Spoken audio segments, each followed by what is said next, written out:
anigoo sariirteeda jiifo ayaa fankii inuu ii yimid wuxuu ugu yiri kakac waa durdeysay aniga ku baahanay ii imaad aniga waan kaco waan istaago asiga u tagay waliba waan qabtay waliba gacanteeda ku qabta marag iyo marqaatiga lahayd adiga marka kuleelka ku haayo muxuu yahay ma fanka habarta leedahay ma fanka aabaha leeyahay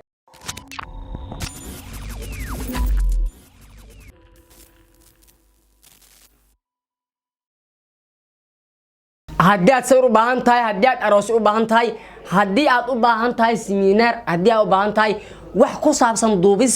sawir qaadis waan ku haynaa waxa kale soo xiriir kartaa lambarkan haddii aad u baahan tahay xayisiin aniga joogo aniga ku xayisiinayo isla lambarkan ay la soo xiriir kartaa السلام عليكم ورحمة الله تعالى وبركاته إلى هنتين مسكستو أي مغلاسة سكستو أي داون السنواني وعصبر سعودان هلك أي داون السنوات يوتيوب كا سؤال شناليو برتا فيسبوك عن كلنا على فوتوغراف سودو هذا مركود مرة هذه مرة ستحات عاو معادين وضنا عاو وحاني وضنا مقال كدون مقال ذي هري مقال حماسة ديسن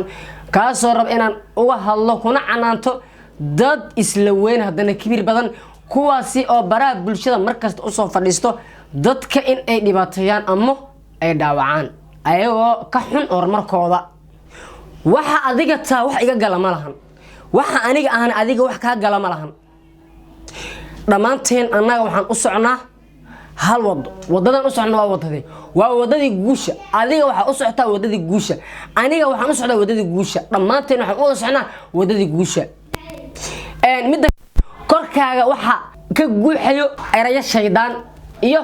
walaalka hadii uu fiican yahay jeclaaw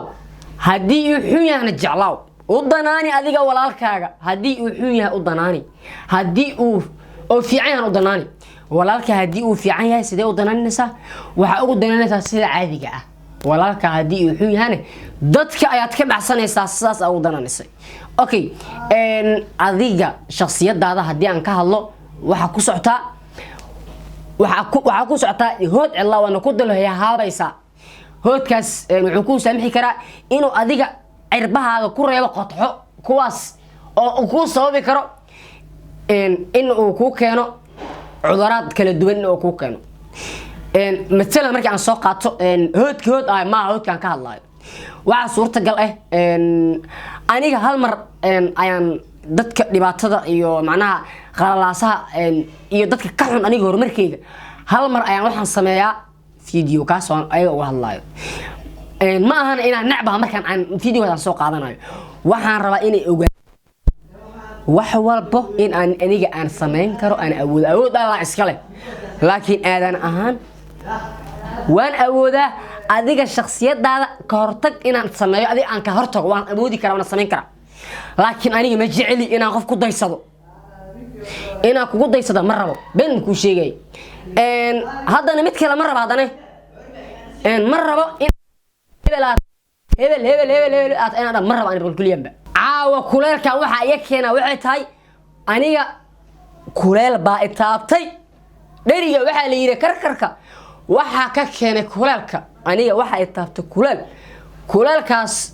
ayaa sababay in aan meehan soo fariisto haddana hadlo waxa rabaa in ay ku noqoto tusaalo aniga waan awoodaa in aan hees soo qaado heeskaas oo adiga aan kugu karbashay laakiin aniga ma sameeynayo maxaa yeelay aniga ma jecliba dadka aniga cadowgeyga ah ama horumarkii dadka ka xun in aan qaado ama magacooda aan toos aan u qaado teeda labaad Soomaali isku mandarna Soomaali waxa ku jiraan dad gob ah oo nasab ah boqolkiiba 98 way fiican tahay Soomaali laba ayaa ku soo hirtay waxay u dhigmaan 2 milyan u dhigmaan labadaas waa dad xun waa dad kibiroshin waa dad isla weyn waa dad saqa jaamina waa dad daalumin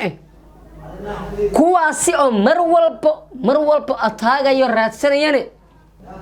aniga ceebahayga mar walba isku dayo in ay raadiyaan inta aniga ceebahayga aad ku mashquuleedo aad raadin lahayd waxaan ku leeyahay waqtigiisan ka tigno kaalumin adiga ilaasho waqtigaaga maxaa yeelay waqtigu waa muhiim ma faanayo ben idin sheegay mana bootaynayo oo boota ma aqaanaba laakiin aniga waxa jeclaa boqolkiiba qofka runta in indhaha ka saaro waxaan ay fannaan Soomaaliyeed waxaan ahay fanaan ummadda Soomaaliyeed jecel ayaguna ay jecel yihiin fanaan kune wuxuu awoodi kariyaa maalin kastaahi 120 heesood in uu la xameeyo hadana uu sameeyo heesahaaga markii aad sameynaysid waxa fiican inay ahaadaan kuwa adiga kugu jadwalaysan hadii ay ahaadaan kuwa ummad aad ku dhibaateynaysid ama ummad aad ku carqaladeynaysid ama ummad aad kula dagaalamaysid hadii ahaadaan waa dhibaato anigu fankana uma soo galin bilkuliyanba ciyaar iyo baashaal iyo uma soo galinba sida la wada ogyahay fanka markii aniga aan soo galayay waxaan ku soo galay هر عنا سوق المال عدي فنك سوق المال عدي iyadoo waliba lees wada arkaya soo gala fankaani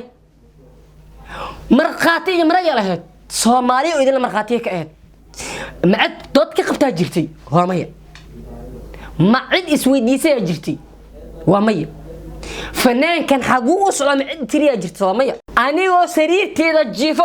ayaa fankii inuu yimid wuxuu u yiri kakac waa durdeysay aniga ku baahanay iimaad aniga waan kaco waan istaago asiga u tagay walibana waan qabtay waliba gacanteeda ku qabta marag iyo marqaatiga lahayd adiga marka kuleelka ku haayo muxuu yahay ma fanka habarta leedahay ma fanka aabaha leeyahay ma fanka adiga laga soo adeejiyo ma ciidan la soo dirsto fanka laga soo adeejiyata billahi alik ina ku dheeraada mar muuqaalkan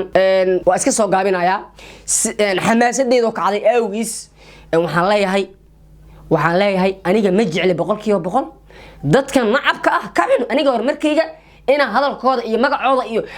qashinkooda inaan qadqaado ma jecli laakiin waxaan idin sheegayaa wadada guusha idinku ay ku raadinaysan waan ogaa idinka caando maatiin waan idin ogaa bilkuliyanba hadii ay idinku xiran yihiin milaayiin qof hadii idinku xiran yihiin hadana waxa tihiin dad caandoona maxaa yeelay caanimadu idinku waxaad u taqaanaan in aad qof aad ku mashquulshaan anigu marka maxaa idin leeyahay inta dad aad ku mashquulaysiin waqtigiina idin kalamin aniga waqtigiiga waa u xisaabsan yahay meel kasta waqti kuma bixiyaani been idin sheegay waqti waxa u hura aniga dadka jecel qof kasta oo magac Soomaaliya sheegto anigana jecel waqtigiiga waa siya maxaa yeelay waqtigiiga oo dhan waxa iska leh Soomaali Maxamed ayaga ile maanta wadii hadii aan marayo ama mooto aan saaranahay ama jid hadii aan marayo hadii la istaajiyo mootada hadii la istaajiyo oo liiraada kala socdo loo ku baanayso